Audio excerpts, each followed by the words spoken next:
notre temps. Parce qu'ici, il s'adresse bien évidemment à des personnes qui sont arrivées à un stade de leur vie où ils ne sont pas satisfaits. Ils se disent, j'ai perdu trop de temps à poursuivre une vie qui n'était pas la mienne. J'ai perdu trop de temps à faire des choses qui ne me correspondaient pas et aujourd'hui je veux enfin vivre ma vie. Il s'adresse vraiment à ces personnes-là, ces personnes qui veulent enfin vivre leur vie. Ce livre est pour vous. Bienvenue à tous et bienvenue à toutes sur Un peu de sagesse au quotidien, le podcast où nous appliquons la sagesse divine à notre quotidien, ceci afin de vivre le bonheur au quotidien. Ici, je te partage des outils, un outil à chaque épisode pour vivre le bonheur au quotidien. Outils testés, découverts, expérimentés. Ici, on partage tout simplement la connaissance et l'expérience. Alors aujourd'hui, on se retrouve pour un épisode Book Club avec ce livre que j'ai lu sur Kindle intitulé Comment regagner vos années perdues de Sunday Adelaja.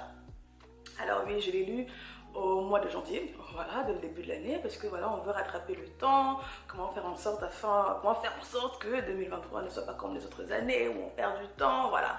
En tout cas, j'ai pris ce livre, c'était dans le thème d'un peu de productivité, voilà, pour améliorer ma gestion du temps, tout ça. Et au final, le livre ne s'est pas révélé ce que j'attendais. Je me disais que j'allais trouver, comment dire, des techniques, je sais pas moi, Pomodoro, faites ci, faites ça, voilà, ce genre de choses-là. Et au final, il était beaucoup plus profond.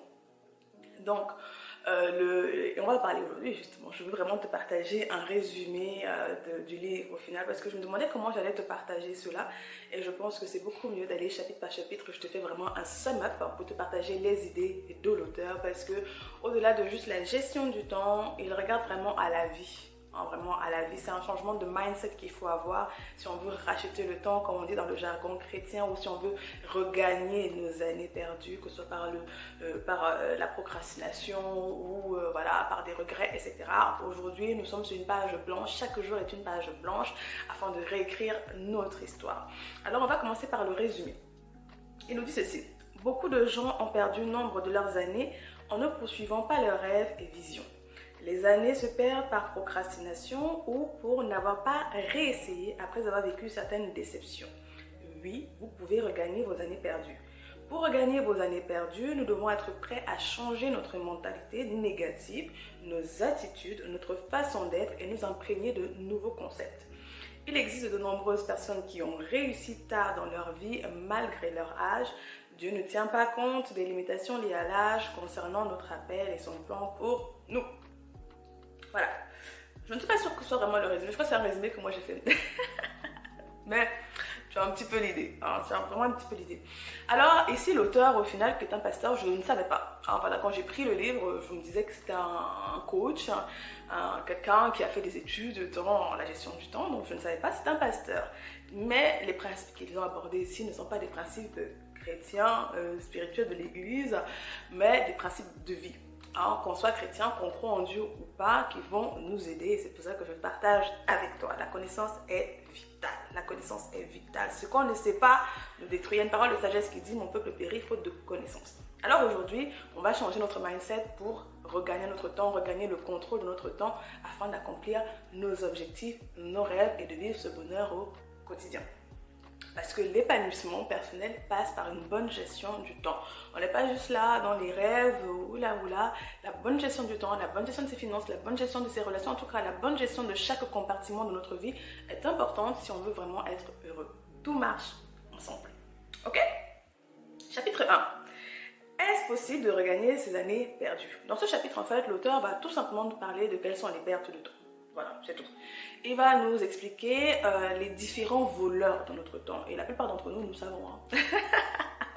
Nous savons, nous ne sommes pas ignorants sur certaines choses qui nous bouffent notre temps. Et certaines d'autres, on ne sait pas, mais d'autres sont très flagrants, notamment les réseaux sociaux, le temps passé dans la dispersion, dans les plaisirs, réseaux sociaux, la télé, en tout cas tout ce qui rentre dans cette sphère digitale de distraction, Netflix et autres, ça nous bouffe notre temps. Alors, il est très important pour chacun d'entre nous aujourd'hui avec les téléphones que nous avons d'évaluer le temps que nous passons sur nos téléphones, nos différentes applications pour voir véritablement combien de temps on perd. Des fois, il est important de voir la réalité en face pour se rendre compte que c'est chaud. Voilà, c'est chaud. Alors, les causes de perte de temps. faire ce qui ne correspond pas du tout à notre but ni à nos passions. Ah voilà, c'est quelque chose que je n'avais pas du tout vu. Voilà, c'est quelque chose que je n'avais pas du tout vu. Et c'est ainsi qu'on se retrouve pris au piège de notre situation, de notre emploi. S'échapper pour poursuivre ses rêves paraît impossible, difficile car trop tard. Oui, le fait de suivre une route qui n'est pas la nôtre nous cause de perdre du temps. Oui, au final, c'est pas ce qu'on veut. Soit c'est à cause de pression familiale, pression sociétale. On nous a dit que bon, le job de nos rêves, c'était pas vraiment le job qui est à la côte. Donc on se retrouve à poursuivre un cursus, à poursuivre une carrière, à poursuivre une direction de vie qui n'est pas la nôtre. Et inévitablement, c'est une perte de temps parce que tôt ou tard, on se réveille avec tellement de regrets et on a l'impression que c'est impossible de retourner en arrière, en tout cas de retrouver le chemin où on est épanoui. Il nous dit ensuite la procrastination, les gens qui n'ont pas su maîtriser leur temps. Il fallait faire une chose et puis on ne le fait pas. Procrastination. Et à les finances, oui, les finances, notre gestion financière, la qualité de notre gestion financière va également voler notre temps parce que l'argent c'est le nerf de la guerre. L'argent, c'est le nerf de la guerre. Quand on n'en a pas, il y a des choses pour lesquelles nous sommes limités qui vont nous demander beaucoup plus de temps que quand on en a. Donc, une bonne gestion financière est capitale si on veut regagner nos années. Ensuite, on nous dit la perte de temps à cause des échecs et des revers de la vie. Il y a des personnes qui n'ont pas pu se relever après un échec, une entreprise, une relation. Ils n'ont pas pu se relever pour continuer à aller de l'avant, aller vers leurs rêves. Donc, il nous dit... Voilà les principales choses qui vont causer une perte de temps, qui vont voler notre temps. Parce qu'ici, il s'adresse bien évidemment à des personnes qui sont arrivées à un stade de leur vie où ils ne sont pas satisfaits. Ils se disent, j'ai perdu trop de temps à poursuivre une vie qui n'était pas la mienne. J'ai perdu trop de temps à faire des choses qui ne me correspondaient pas et aujourd'hui, je veux enfin vivre ma vie. Il s'adresse vraiment à ces personnes-là, ces personnes qui veulent enfin vivre leur vie. Ce livre est pour vous. Donc, dans ce premier chapitre, il va nous donner des exemples des personnes qui ont réussi très tard, qui ont réussi très tard dans la vie, notamment le créateur de KFC, le colonel Harlan David Sanders. Il va nous parler de Walt Disney, Henry Ford, Donald Trump, des personnes qui ont réussi malgré les revers, malgré les échecs, malgré la faillite. Voilà. Tellement d'exemples pour nous encourager à nous dire que même si tu as échoué, même si tu as connu des déceptions, même si tu as connu des crises, même si tu as avancé tellement longtemps et que tu n'étais pas sur le bon chemin, il n'est pas trop tard pour aller après la vie qui est la tienne. Il ne faut pas qu'on oublie ça. Ensuite, on passe au deuxième chapitre. Dans le deuxième chapitre, l'auteur, en fait, va venir nous rappeler une chose très simple, mais je pense qu'on oublie. Fondamental et très simple, c'est que le temps est notre plus précieux trésor. Aujourd'hui, tout ce que les multinationales du digital, les GAFA ont fait, c'est de nous voler notre temps, la ressource la plus précieuse que nous avons. Tout est fait aujourd'hui pour capter notre attention. Les documentaires, les études montrent aujourd'hui, en plus avec l'IA, voilà, l'AI, l'intelligence artificielle, l'IA, aujourd'hui qui est en train de se développer à une vitesse fulgurante, tout est fait pour que nous restions dans le virtuel et que nous ne vivons véritablement pas. Il faut faire attention à cela. Les réseaux sociaux, Instagram, TikTok, aujourd'hui TikTok c'est celui, le mastodonte qui est au top de la chaîne aujourd'hui, YouTube aussi, oui. Des fois on se dit qu'on travaille juste, mais c'est de la procrastination, c'est un voleur de temps comme un autre. Netflix, on peut parler de Netflix. Toutes ces choses-là nous volent notre élément le plus précieux. Et dans ce chapitre, l'auteur va faire en sorte qu'on se le rappelle. Oui, qu'on se le rappelle. Parce qu'il nous dit, tout se fait avec le temps, et la vie se mesure en temps. Donc notre vie, c'est notre temps. Si on peut faire une équation très rapide, vulgarisée comme ça. Charles Darwin dit ceci, quelqu'un qui ose gaspiller 1 heure de son temps n'a pas saisi la valeur de sa vie. Et en fait, tout se fait en heure, tout se fait en temps. Et il y a une parole de sagesse qui nous dit « Enseigne-nous à bien compter nos jours afin que notre cœur parvienne à la sagesse. » Donc, être sage, c'est savoir bien gérer son temps, apprécier son temps. Notre temps est capital. Notre temps ne doit pas être gaspillé par des gens, des relations toxiques, tout ce genre de choses-là. Non, notre temps est très précieux parce que le temps qui passe n'est pas récupérable. On ne peut pas arrêter le temps, on ne peut pas stocker le temps, on ne peut pas acheter le temps. Alors, il faut qu'on se le rappelle.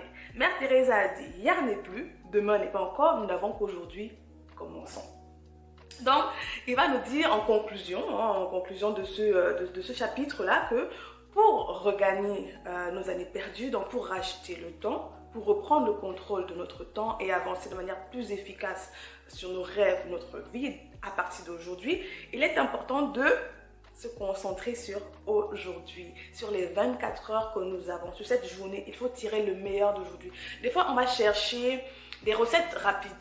Nous sommes vraiment très friands des recettes rapides dans notre génération aujourd'hui. Comment avoir des abdos en 21 jours, comment perdre 10 kilos en 21 jours. Non, tout prend du temps. Alors, quoi que ce soit qu'on veut accomplir dans la vie, il est important dès aujourd'hui de gérer les 24 heures qu'on a. Les 24 heures sont une donnée qui s'épuise au bout de 24 heures et qui se renouvelle. Chaque jour est vital.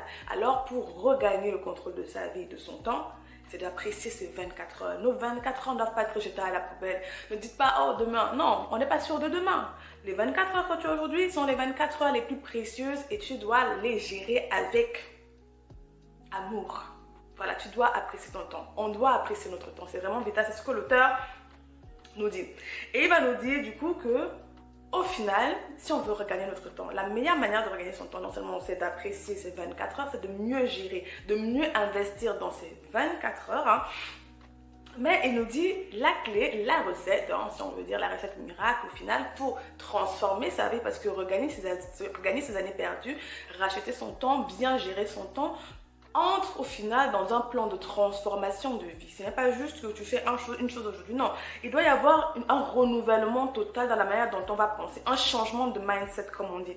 Il va falloir changer d'attitude, changer de mentalité, de modèle, des habitudes aussi. Oui, c'est un changement radical qui doit s'opérer si on veut mieux gérer notre temps. C'est pas juste on prend une petite technique comme ça et puis on le fait, comme pour la perte de poids. C'est pas juste on prend un régime comme ça, un petit programme que quelqu'un nous a donné et puis on fait 21 jours. Non, c'est un changement radical de vie qu'il va falloir adopter, que ce soit dans les relations, avoir une meilleure relation de couple, une meilleure relation au travail, évoluer, il faut changer radicalement. Et une fois qu'on a changé, donc du coup le changement pour avoir cette meilleure gestion de temps va passer d'abord par investir dans notre vie, investir dans la vie des autres et produire des biens et des services de qualité. C'est comme ça qu'on rachète le temps, l'auteur nous dit. On va aller pas à pas. Donc, regagnons l'importance du temps. Nos 24 heures sont précieuses et que personne ne nous parle, ne nous dise n'importe quoi. Nos 24 heures sont le temps le plus précieux que nous avons. Ça se renouvelle chaque jour, mais rien n'est sûr. En allant se coucher, il y en a qui ne se lèvent pas le lendemain. C'est les 24 heures qu'on a et on doit bien les apprécier. Et c'est le commencement d'un changement radical. Ensuite, il nous dit, il va falloir découvrir le but de la vie. Oui, comme je disais au départ, l'auteur nous dit en fait que pour changer, voilà, avoir une meilleure gestion de son temps, tout ça, le premier voleur du temps dans la vie d'un individu, c'est quand cette personne ne sait pas vraiment pourquoi il a été créé, pourquoi est-ce qu'il est né, qu'est-ce qu'il doit apporter, quelle est la pierre qu'il doit apporter à l'édifice, qu'est le monde, qu'est la vie. Donc il nous dit que nous devons découvrir le but de notre vie, pourquoi nous sommes là. C'est une question qui est importante à se poser. Qui suis-je? Pourquoi suis-je ici? Quels sont mes points forts? C.H. Parkhurst nous dit, le but est ce qui donne un sens à la vie. Et il dit que selon le Dr. Miles Monroe nous dit, que quand le but d'une chose n'est pas connu, le mauvais usage est inévitable. Et c'est là bien sûr qu'il va parler de Dieu en tant que pasteur. Parce que Dieu nous a créés, nous ne sommes pas arrivés ici comme ça, par hasard. Chacun d'entre nous a été désiré par Dieu. Et donc nous avons des talents, nous avons des aptitudes, nous avons des passions, nous avons toutes ces choses, des fardeaux. Tout le monde n'a pas le même désir. Il y en a qui veulent sauver la planète des mangeurs de viande. Il y en a qui veulent sauver les animaux. Il y en a qui veulent sauver les végétaux. Il y en a qui veulent s'occuper des orphelins, il y en a pour qui leur cœur pleure vis-à-vis des réfugiés, d'autres c'est vis-à-vis du design artistique, oui, d'autres leur passion c'est juste, voilà, leur but c'est de créer les meilleurs sacs, les meilleures chaussures, les meilleurs immeubles, de construire, voilà.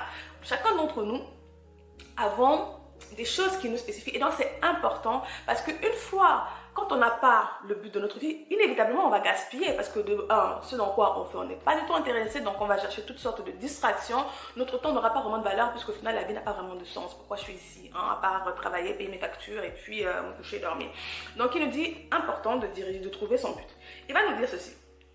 Votre but peut se voir dans vos passions, vos talents, dans ce qui vous indigne, entre autres. Ainsi, les réponses à ces questions peuvent indiquer quel est votre but. Quelles sont mes passions? Qu'est-ce que j'aime faire et que je ferais volontiers même sans salaire? Quelle activité me plaît au point d'en perdre la notion du temps? Qu'est-ce que je suis capable de faire qui ne me coûte pas d'effort comparé aux autres? Quels sont mes dons, mes talents? Qu'est-ce que je hais? Qu'est-ce qui me révolte? Quelles sont les capacités que les autres voient en moi? Toutes ces choses-là vont pouvoir nous indiquer ce pourquoi on est fait. Bien évidemment, on n'aura pas toujours le design parfait, toute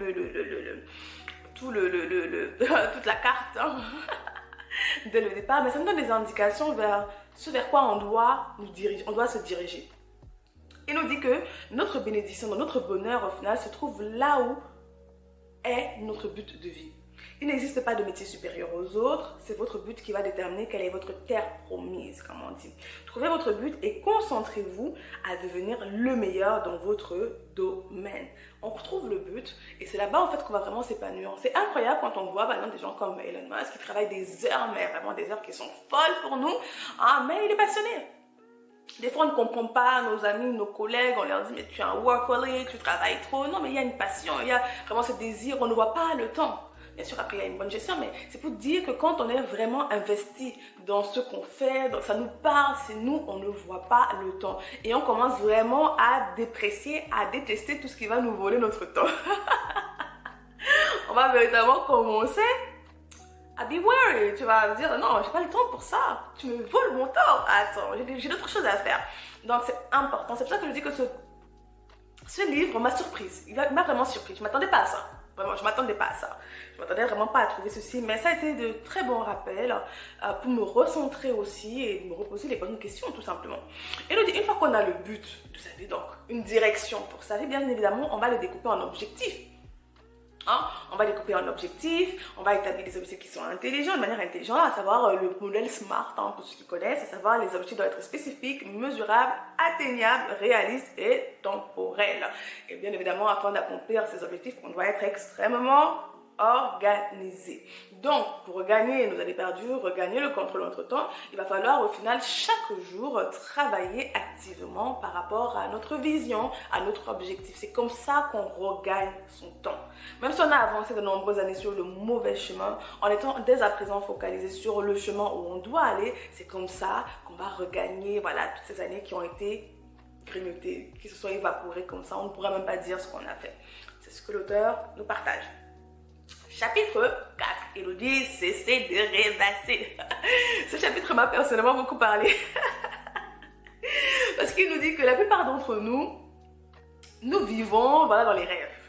On est en train de faire une chose et directement nos pensées vont ailleurs, se baladent et tout. Et on ne vit pas de manière présente. Et c'est un petit peu ce que Eckhart Tolle nous disait dans Le pouvoir du moment présent. Ça m'a vraiment beaucoup parlé de ce livre-là.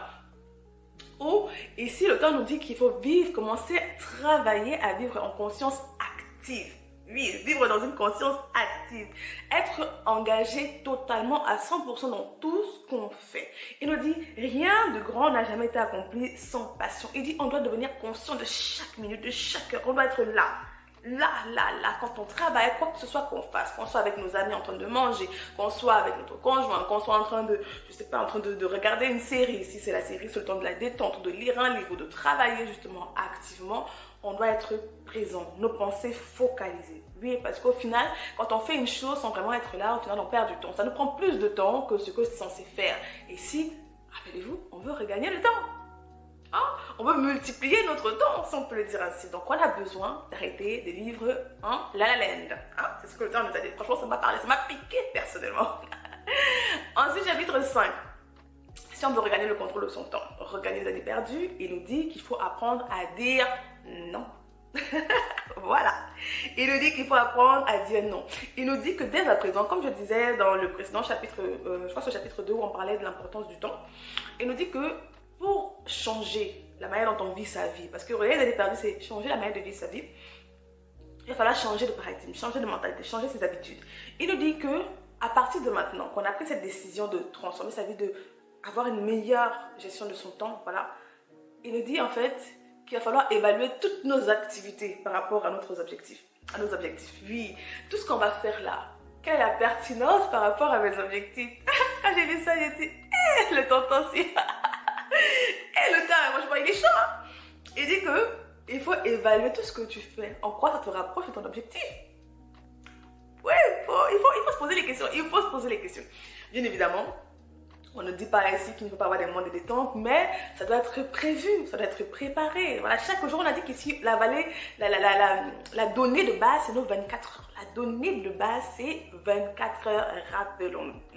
On ne regarde pas très loin, 24 heures. Dans les 24 heures là, il va falloir évaluer chaque chose qu'on va faire.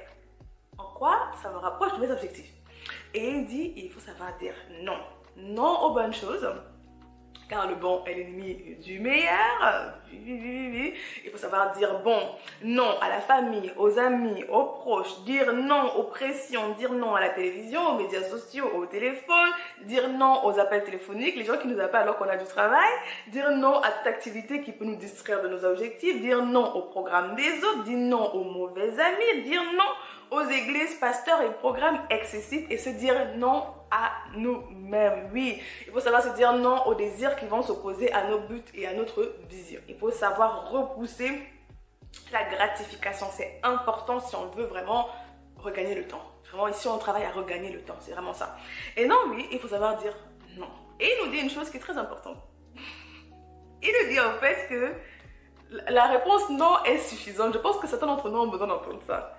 Non est une réponse suffisante à laquelle vous n'êtes pas tenu d'ajouter d'explications. Oui, on a tendance à se justifier. Non, mais je peux pas parce que non, c'est non. Voilà, ils nous disent qu'il faut apprendre à dire tout simplement non, je ne peux pas. Voilà, c'est tout. On ne se justifie pas, non, je ne peux pas. Ok. Il faut apprendre. Dire non, voilà, il y a des personnes qui auront des programmes et tout, qui vont venir au final déjouer votre trajectoire. Vous avez un programme, quelqu'un vient vous proposer un autre programme, il faut savoir dire non à ce programme-là parce que votre programme personnel était plus important. Vous avez quelque chose en tête, vous avez vos objectifs, votre vision, il est important de travailler. Donc le non est vraiment vital parce que oui, aujourd'hui nous avons vraiment parfois du mal, hein, ça dépend des gens. Voilà, ça dépend des gens. Pour ceux qui ont du mal, c'est un encouragement à dire non. Voilà. Non, non, non, surtout aussi les chrétiens, comme je dis que c'est un pasteur qui écrit, il dit parfois à l'église, il y a trop de programmes, il y a trop de programmes, il y a trop de demandes et tout, il dit non, non, il faut savoir dire non, il faut savoir dire non. Et il dit voici le principe qu'il faut adopter, comme je disais, ça ne veut pas dire que toute notre journée, on va faire à la Elon Musk, qu'on travaille, je sais pas moi, à 14h, 18h par jour et puis on dort, non. Il nous dit, il faut appliquer le principe des 60%.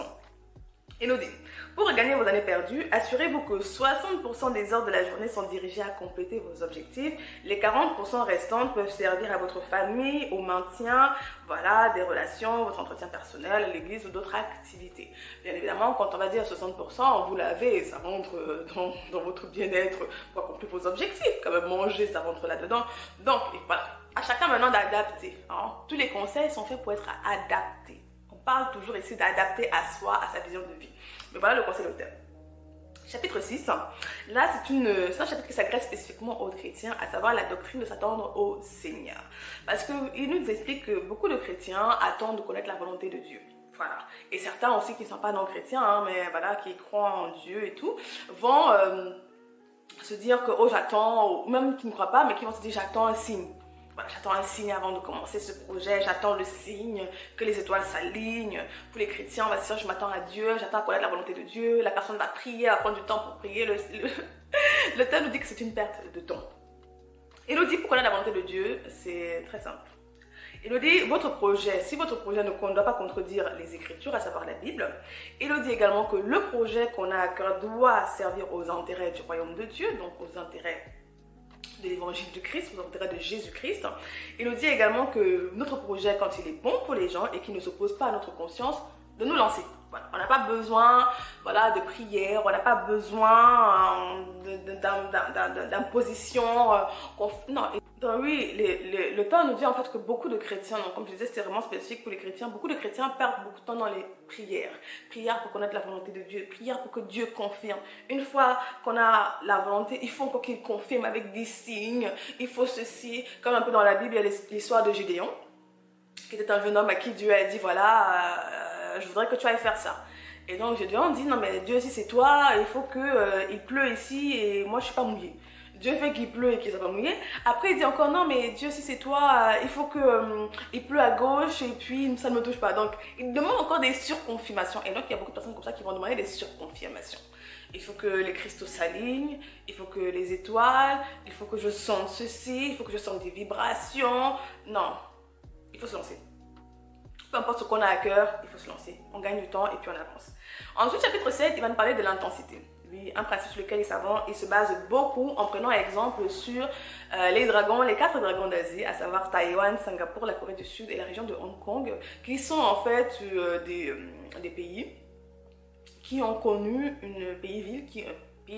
qui ont connu une croissance mais explosive en moins de 50 ans. Ils sont arrivés à un niveau mais incroyable. Et il nous dit en fait que c'était quoi? L'intensité. Quand on a parlé précédemment de la focalisation, du fait de ne pas rêvasser, voilà, du fait de ne pas rêvasser, là il nous dit qu'il faut faire les choses avec intensité. C'est-à-dire que là il faut observer les Asiatiques, observer leur modèle et prendre exemple sur eux. Là, c'est le conseil que l'auteur nous donne. Donc maintenant, à chacun d'entre nous d'aller regarder un petit peu quels sont un peu les clichés qu'on a sur les Asiatiques, ce genre de choses-là par rapport à leur travail, par rapport à maintenant qu'ils travaillent, et s'en inspirer. Voilà, il nous dit qu'il faut s'en inspirer. Il dit, l'intensité rend capable de doubler ou de tripler son rythme. Les personnes intenses démontrent un fort degré d'enthousiasme et d'énergie pour atteindre leur but.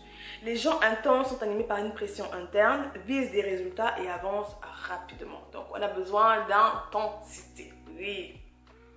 Chacun maintenant d'aller prendre exemple sur les Asiatiques. Hein. On doit prendre exemple, on doit aller regarder, faire nos petites études. Oui, l'auteur nous dit également d'aller faire nos études. Bien évidemment, dans le livre, il passe vraiment bien en revue les études. Hein. Il parle de haut en large. Je te fais un résumé, c'est un résumé. Chapitre 8, il nous parle maintenant du pouvoir de la focalisation. Il nous dit que être focalisé, c'est diriger toute son énergie vers l'objet de notre attention, ce qui nous rend aptes à obtenir de meilleurs résultats. Il nous dit la focalisation plus la concentration, c'est-à-dire se concentrer sur chaque tâche en cours est quelque chose de puissant. Et il prend en fait en exemple l'ampoule électrique et le rayon laser. Il nous dit l'ampoule électrique a une énergie qui est très diffuse, ce qui fait qu'elle ne peut pas brûler quelque chose, alors que le rayon laser, quand on concentre l'énergie, on est capable de cramer des choses. C'est la même chose que nous devons faire maintenant si on veut racheter le temps, si on veut regagner les années qu'on a perdues auparavant à ne rien faire, à ne pas avancer, à avancer sur le mauvais chemin. C'est dès à présent d'être très concentré sur les choses qu'on va faire, les projets qu'on va avoir, les personnes qu'on va avoir également dans notre vie. Nous devons être focalisés, nous devons être concentrés. Il nous dit, et pour être focalisé, au final, qu'est-ce qu'il va falloir faire? Il va falloir passer en revue toutes nos habitudes et identifier quelles sont les sources de distraction. Comme dans le chapitre précédent où il a dit, voilà, ça va dire non. Les sources de distraction habituelles, les appels téléphoniques, les réseaux sociaux, un environnement bruyant, être dans la lune, etc. Et une fois qu'on a identifié quelles sont nos distractions, chacune d'entre nous auront certains éléments, il va falloir prendre des mesures pour les réduire ou s'en débarrasser. C'est sûr que si on a des enfants, on ne peut pas se débarrasser des enfants. Si on vit en famille, on ne peut pas se débarrasser forcément de ses parents ou de ses frères et sœurs, mais il va falloir trouver des techniques adéquates si on a remarqué qu'ils étaient des sources de distraction pour nous. Ça veut dire peut-être trouver des heures de travail en décalé ou aller travailler à la bibliothèque si vous êtes en famille et autres, afin vraiment de maximiser votre temps. Et il nous dit, ne laissez rien vous distraire, que ce soit physique ou mental, et vous serez surpris par la rapidité et la qualité d'exécution de vos actions. Se focaliser sur un objectif à la fois augmente votre efficacité. Ok? Chapitre 9, changer de vitesse. Il nous dit que la vitesse est la capacité à prendre des décisions en moins de 5 secondes. C'est sa définition à lui. Savoir décider rapidement est la marque des grands. Oui, aujourd'hui, après le fait de savoir dire non, il est maintenant important de savoir prendre des décisions de manière très très rapide. Il nous dit qu'aujourd'hui, nous avons vraiment beaucoup de mal à prendre des décisions rapidement, souvent par paresse. Oui, paresse mentale, paresse intellectuelle, procrastination, distraction, oui. Ce sont des choses qui vont nous empêcher de prendre les décisions rapidement. Il dit qu'une personne qui prend des décisions rapidement, elle est apte à avancer. Allez, on ne réfléchit pas à 15 ans. Et il prenait l'exemple justement souvent des CEO, notamment comme il y avait Steve Jobs ou aujourd'hui Mark Zuckerberg et tout. Le fait que le matin, ils prennent des décisions très rapides par rapport à leur habillement. Voilà, ils s'habillent tous de la même façon, c'est une décision très rapide. On ne perd pas de temps à se décider est-ce que je porte ça ou est-ce que je porte pas ça et tout. Comme certains athlètes ou certains sportifs ou également des entrepreneurs qui mangent les mêmes choses. Voilà, ils mangent les mêmes choses comme ça. Allez, on ne passe pas 15 ans à réfléchir. On a autre chose à utiliser notre énergie, donc on ne passe pas trop de temps à réfléchir. Donc, il nous encourage à développer cette capacité-là. Et pour développer cette mentalité de vitesse, de décision rapide, il nous dit l'organisation est primordiale. Il va nous demander d'organiser notre vie en fonction de nos priorités et des activités qui vont desservir notre but. La to-do list est capitale. Et il nous dit de travailler avec rapidité. Pour cela, il faut se discipliner. Toujours se poser la question, comment puis-je faire plus vite? Comment puis-je faire plus vite? Et moi, vraiment, ça m'a beaucoup parlé par rapport à l'organisation. Je suis quelqu'un qui aime beaucoup l'organisation. Allez. Parfois un peu très intensément.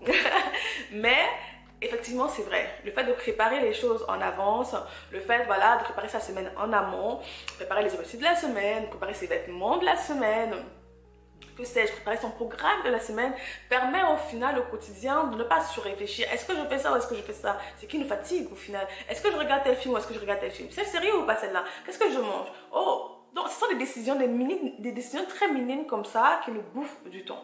Bien évidemment, il ne parle pas des décisions qui sont très capitales, où il faut quand même prendre en compte certains éléments, faire ses recherches. Là, il nous dit, il nous parle des décisions qui n'ont pas un grand impact et où la plupart d'entre nous perdons énormément de temps. Il nous dit, l'habitude de concentrer toute votre attention et votre énergie comme un rayon laser sur votre activité accélérera votre rythme, éliminera ce qui pourrait vous distraire, ce qui aura pour résultat une productivité maximum. L'habitude de se donner totalement à 100% à son ouvrage accroît également votre vitesse. Ok? Donc, c'est un point important, capital, l'organisation. Être organisé. En tout cas, sur YouTube, aujourd'hui, il y a des formations, il y a tout ce genre de choses. Vous pouvez aller sur ma chaîne de Bang Life, où on parle organisation, productivité, justement plus en détail, spécifiquement et mindset. Mais l'organisation est capitale. C'est vital. Et moi, je valide. Moi, je suis d'accord. Je ne sais pas ce que vous en pensez, mais moi, je suis totalement d'accord. Regardez votre vie, regardez le temps que vous perdez quand vous n'êtes pas organisé, quand les choses ne sont pas préparées. Et vous allez pouvoir jauger votre efficacité quand tout est bon. Même au travail, essayez un petit peu de faire une expérience, de regarder quand les choses sont bien préparées en amont, quand les choses sont organisées, à quel point on est beaucoup plus efficace que quand c'est un peu oh, on fait quoi? On arrive à une réunion, on ne sait pas de quoi on doit parler, mais non, on doit être préparé, organisé, ok? Chapitre 10, auto-éducation. Là, il nous parle vraiment là de la formation. Oui, là, de la formation, il faut s'éduquer. Et nous dit notre éducation initiale n'est pas suffisante. L'auto-éducation commence là où la formation initiale s'est arrêtée. En nous formant, nous développons nos potentiels et actualisons leurs valeurs marchandes. Le monde change tellement rapidement. Oui, c'est effarant. On n'a pas le temps de souffler qu'il y a déjà de nouveaux changements. Donc il nous dit qu'il faut changer, il faut se former continuellement. Parce que notre productivité et l'étendue de notre influence grandissent au moyen de l'auto-éducation. Et nous parle de la lecture, voilà, il faut lire. Il dit que la lecture doit être notre sport favori. Notre loisir favori dès à présent. Se former doit se faire de manière structurée et bien sûr en fonction de nos buts et de nos objectifs. Parce que comme je disais, YouTube peut être également une source de distraction parce que ça nous donne l'illusion qu'on se forme. Voilà, il y a tellement de vidéos très instructives, j'aime beaucoup. Mais si on ne fait pas attention, ça devient tout simplement de la procrastination, de la perte de temps comme une autre. Parce que quand on se forme, on doit l'appliquer immédiatement. C'est l'action. C'est l'action qui compte. C'est l'action qui compte. Rien d'autre. Pas les connaissances. Les connaissances sont importantes une fois qu'elles sont mises en action. Sinon, c'est une distraction, une perte de temps comme une autre. Chapitre 11. Là, il va nous parler de convertir le temps en travaillant dur. Et là, il va parler de l'importance du travail. Oui, nous sommes dans une génération assez particulière où le travail est remis en cause. Surtout avec les personnes qui vont à la retraite très tôt. Voilà, on parle de partir à la retraite à 24 ans, de 24 ans, 30 ans, vivre sa meilleure vie sur la plage et tout. Et donc, au final, il y a une certaine atmosphère autour du travail qui a été très négative, qui est vue de manière très négative aujourd'hui. On a l'impression que le bonheur se trouve dans le plaisir continuel. On se dit qu'on sera plus heureux si on n'avait pas à aller au travail et si on passait notre vie, nos 365 jours de l'année sur la plage à ne rien faire. Sauf que, bien évidemment, c'est erroné. Ah oui, c'est faux. Il suffit juste de partir en vacances très très longtemps pour se rendre compte qu'à un moment donné, on aime bien travailler. On aime bien travailler. Donc, dans ce chapitre, l'auteur va nous amener à revoir le travail, à l'apprécier, à le voir comme quelque chose de bon, quelque chose de bien. Bien sûr, le problème aussi quand on voit le travail négativement, c'est souvent qu'on ne se trouve pas au bon endroit, on ne se trouve pas dans un métier qu'on veut faire, on ne se trouve pas dans une boîte qui nous intéresse, on ne se trouve pas à un endroit qui qui nous émoustille, si on peut dire comme ça. C'est pour ça qu'il disait que c'était important dès le départ, en haut, de découvrir notre but de vie. Parce qu'en découvrant notre but de vie, on va pouvoir se former, on va pouvoir travailler dans le domaine qui nous intéresse, qui nous parle, ce qui fait que le travail est passionnant. Ça ne veut pas dire que c'est la joie tous les jours, non. Dans tout travail, il y a toujours des tâches qu'on aime moins faire, il y a toujours des moments où c'est un peu plus stressant que d'autres, mais on aime, on est épanoui, on passe du bon moment. En tout cas, le résultat nous parle, nous fait du bien. Donc, le travail, peut-être que vous le voyez négativement aujourd'hui parce que vous n'êtes pas tout simplement sur la bonne voie. Parce que peut-être vous n'êtes pas tout simplement dans la bonne boîte, comme je dis. Peut-être qu'il est temps de changer de boîte. Oui. Peut-être que l'atmosphère est très toxique, l'atmosphère est très négative. Les gens ont vu leur bien-être évoluer tout simplement en changeant de boîte ou en changeant de travail, en changeant de formation. Moi, en tout cas, le travail est quelque chose de bon. Je vous dis, le travail est l'outil le plus puissant, le plus important pour convertir le temps en produit, en service de valeur. Il nous dit qu'il faut sortir de cette mentalité qui diabolise le travail au profit du repos. Une vie de luxure, c'est de la paresse. Il nous dit le travail a été établi par Dieu avant la chute de l'homme.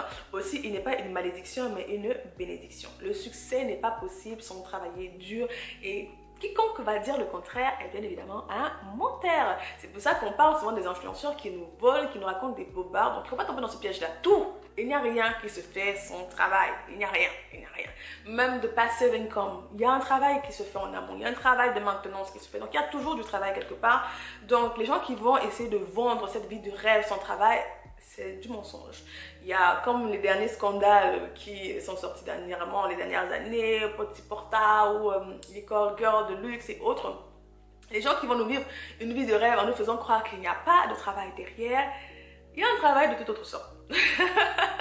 C'est toute autre sorte. It is shady, c'est quelque chose d'autre qu'on ne dit pas, mais tout s'obtient avec le travail. Bien sûr, le travail ne doit pas devenir une culture toxique ou autre, mais il n'y a rien sans travail. Voilà. Et il va falloir qu'on l'accepte. Il nous dit, la paresse ne conduira qu'à la pauvreté et à la pénurie. Il n'y a pas de substitut au travail. Ni chance, ni onction, ni semer des semences. Ça, c'est plus chrétien. Donc, il nous dit, afin de travailler, de regagner vos années perdues, le travail doit être associé aux qualités de concentration, rapidité et intensité. C'est pour ça que découvrir qui on est vraiment, notre but, notre potentiel est très vital et très important. Il nous dit, travaillez avec rapidité, concentration et intensité. Restez concentré pleinement sur ce qui est en cours et donnez-lui le meilleur de vous-même. Ne vous laissez pas distraire. Éteignez ou réduisez au silence tous les gadgets électroniques et dirigez toutes vos capacités dans votre mission. Ok, c'est ce que le temps nous dit. Concentration, focalisation. Et travaillons dur. Travaillons dur. Alors, ce chapitre 12, il va nous parler de la puissance de la solitude. Beaucoup d'entre nous aujourd'hui, on a du mal à être seul. On a du mal à être seul, mais il nous dit qu'il y a de grandes vertus dans les temps passés seuls. Parce que les temps passés seuls vont nous permettre de nous concentrer, vont nous permettre de passer en revue notre vie, nos habitudes, et mettre de l'ordre dans nos vies, faire de l'introspection. Et si sur ce podcast, on parle beaucoup d'introspection, je suis une très grande fan, une très grande advocate de l'introspection. Passer du temps, observer sa vie, regarder, se regarder et faire le bilan et poser des actions qui vont à la suite de ce bilan-là pour améliorer la prochaine étape. C'est important. Il nous dit, il y a un esprit, il y a une puissance dans un esprit paisible quand la créativité est activée, quand le mental est au repos. Dans les temps de solitude également vont nous permettre d'être plus apaisés. Quand on parle de solitude, on parle bien sûr de solitude sur les réseaux sociaux parce que bon, quand on a notre téléphone, on n'est pas vraiment seul. Ok? Donc, pratiquons la solitude. Comme Jésus pratiquait beaucoup la solitude. Et toutes les personnes qui réussissent pratiquent beaucoup la solitude. Je regardais une vidéo où Bill Gates disait qu'il passait souvent 2 semaines dans l'année où il pense. Voilà, 2 semaines de retraite où il pense, tout simplement. Tu vois, ça peut être intéressant. Donc, les bienfaits de la solitude que l'auteur va nous donner, c'est la découverte de soi, le développement personnel, mettre de l'ordre dans sa vie. Il nous dit... La solitude est aussi le bon moyen pour évaluer nos habitudes, nos tendances, nos attitudes, notre système de valeurs et faire le tri pour rejeter ce qui est mauvais et conserver ce qui est bon. Et le développement spirituel, justement, par rapport, voilà, en tant que chrétien, le temps de passer seul, le temps qu'on passe seul avec Dieu permet de nous concentrer sur notre relation, de mieux le connaître et d'améliorer, voilà, notre communication, de construire notre relation avec lui. Il n'y a pas de vie spirituelle sans temps de solitude avec Dieu. Non, il n'y a pas de vie croissante, de qualité. C'est comme quand on est en couple. Il n'y a pas de vie relationnelle de qualité si on est tout le temps avec les autres et pas, on a besoin de temps avec notre conjoint seul. C'est ça qui va permettre de construire, de bâtir, d'aller en profondeur et d'améliorer la qualité. Il nous parle également de la poursuite de nos objectifs parce que bien évidemment, quand vous êtes seul, vous pouvez prendre du temps pour vous focaliser et travailler à fond. Dans les avantages, concentration et focalisation, le volume de temps, comme je disais, hein, on est seul, on travaille. Ça me rappelle rapidité et créativité. Ça me rappelle, j'étais partie à la formation, pas la formation, à une conférence de Investir au pays de Philippe Simo, qui est sur YouTube, qui parlait par rapport à l'investissement en Afrique. Et il y avait deux entrepreneurs, donc il y avait un panel d'entrepreneurs qui étaient venus parler. Et il y avait deux entrepreneurs Africrea, voilà, les créateurs d'Africrea qui étaient venus parler. Et ils avaient parlé de comment ils avaient créé aujourd'hui cette plateforme-là, du coup qui est un petit peu le Amazon en Afrique, et comment ils avaient créé ça. Et ils nous racontaient, pour raccourcir leur histoire, qu'ils avaient passé 2 semaines, c'est-à-dire que non, pas 2 semaines, ils avaient pris un temps à un moment donné de la création du projet. Ils ont pris leur clic et leur claque, ils sont partis à Lille tous les deux, parce qu'ils sont deux. Ils sont partis à Lille, aujourd'hui ils sont deux, ils sont partis à Lille où ils ne connaissaient personne, voilà, pour être focalisés, concentrés, et ils ne faisaient que travailler, travailler, travailler, travailler. Le pouvoir de la solitude. Chapitre 13. Il nous parle du développement des autres, puisque pour regagner notre temps, il nous dit qu'on doit investir en nous-mêmes. C'est par rapport à tout ce qu'on a vu précédemment, hein. Tout ce qu'on a vu précédemment, l'investissement en soi, changer sa manière de penser, changer ses habitudes, voilà, être plus concentré, plus focalisé, diminuer les distractions, découvrir le but de sa vie. Il nous dit également après qu'il y a le fait d'investir dans les autres. Il nous dit que le travail seul n'est pas vraiment stratégique. Oui, il faut s'entourer des bonnes personnes. C'est pour ça que souvent le mythe du self-made est un peu faussé. Parce qu'en général, il y a toujours des gens qui sont autour, mais c'est juste que ça parle plus. Hein. C'est plus sexy de dire que je suis self-made. Sauf que le terme outil, en fait, et beaucoup aujourd'hui, si vous écoutez un petit peu des histoires d'entrepreneurs ou autres, de business, bah, ce n'est pas bon. Et en général, il y a beaucoup de personnes qui sont juste dans l'ombre et dont les personnes on va parler. Il nous dit, il faut savoir déléguer, oui. Il faut savoir s'entourer des meilleures personnes, voilà, que vous puissiez trouver, déléguer et ne pas interférer. Il faut savoir déléguer, engager des professionnels, oui, utiliser les ressources des autres, notamment avec, quand on a un entrepreneur, utiliser le levier bancaire du crédit bancaire, hein, utiliser les finances de la banque. Il nous dit, voilà, il est capital d'utiliser les ressources d'autres personnes. Les grands leaders excellent à maximiser le potentiel de leurs suiveurs. Il nous dit l'art de déléguer nous fait gagner plus de temps, déléguer à des personnes formées et pleinement développées qui travaillent avec rapidité, concentration et intensité. Déléguer certaines tâches à des spécialistes et des professionnels et être accompagné par des experts pour accomplir sa destinée. Voilà, il ne faut pas sous-estimer l'impact des personnes qui seront autour de nous. Il nous dit, sachez tirer parti des ressources d'autrui comme le temps, l'argent, le savoir-faire, les compétences. Donc, c'est vital. C'est vital de s'entourer de bonnes personnes, de ne pas se dire que je dois absolument réussir moi toute seule. Comme aujourd'hui on voit sur les réseaux sociaux, je veux aussi ça. Non, il y a des personnes dans l'ombre.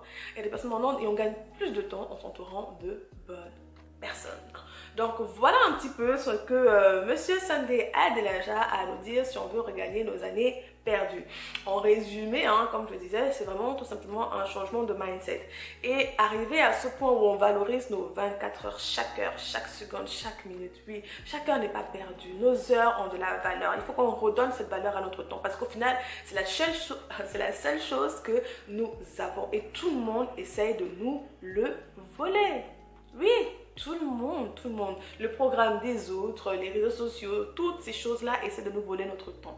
Alors, dès à présent, il est important de découvrir vraiment, de s'assurer qu'on est sur le bon chemin, qu'on est en train de faire ce pourquoi on est passionné, voilà, ce qui brûle dans notre cœur. Il faut s'assurer qu'on est en train de le faire, ou en tout cas de travailler à le faire, hein, parce que tout le monde ne peut pas subitement du jour au lendemain tout transformer, mais s'assurer qu'on a la vision et qu'on est en train de travailler sur la vision, c'est ça qui nous fait regagner le temps. Ensuite, travailler bien sûr, focalisation, intensité, concentration. Oui, et bien sûr, rapidité. Utilisez les ressources des autres. Utilisez les gens qui sont autour de vous. Vous entourez de professionnels si cela est possible. C'est ça. Quand on dit souvent que oui, tout le monde a les mêmes heures, comment est-ce que les millionnaires ou les CEO arrivent à faire tout ça? Bah oui, effectivement, ils utilisent beaucoup de gens. C'est ça, utiliser les ressources des gens. Des fois, vous avez la possibilité, mais vous vous dites que vous avez besoin de faire tout seul. Vous avez la possibilité de payer peut-être quelques centaines d'euros pour une secrétaire particulière ou pour un éditeur, pour que sais-je. Mais vous vous dites que non, je dois absolument tout faire. Non, alors que ce temps qui est dégagé par rapport à cette tâche que vous n'aimez pas faire sera employé de manière beaucoup plus intelligente, beaucoup plus intéressante ailleurs. Que ce soit pour le drive si vous faites vos courses, que ce soit la femme de ménage, vous avez la possibilité. Il y a tellement de choses qu'on peut faire, mais on ne se rend pas compte. Ou demander l'aide à votre conjoint. Oui, demandez l'aide à votre conjoint, demandez l'aide à votre famille. Mais vous avez l'impression que vous devez tout faire tout seul. L'auteur nous dit non. Donc voilà, il nous dit in fine, chaque action en direction de vos buts devra se faire avec vitesse, focalisation et intensité, que ce soit travailler, pratiquer la solitude ou vous former. De cette façon, vous obtiendrez de meilleures performances. Donc voilà un petit peu pour ce résumé de livre. Vraiment, j'ai décidé de partir chapitre par chapitre. Je ne sais pas ce que tu en penses. C'est un peu différent de comment je fais parfois. Bon, on varie un petit peu les styles, hein. Mais dis-moi au final ce que tu en as pensé. Comme je disais, c'était assez différent moi personnellement de ce à quoi je m'attendais. Voilà, je me disais que j'allais trouver de nouvelles techniques et autres. Sauf que c'est vraiment un changement de mindset qui commence dans la tête. Hein. Tout dans la vie commence dans la tête. Changer sa façon de voir les choses et savoir mettre ses limites. Dire non. Voilà. Dites-moi en commentaire si vous connaissez le livre, si vous avez déjà lu, vous connaissez l'auteur. En tout cas, qu'est-ce que vous avez pensé de l'épisode? Discutons. Ok? Et sur ce, on se dit à la prochaine fois. Portez-vous bien et que Dieu vous bénisse.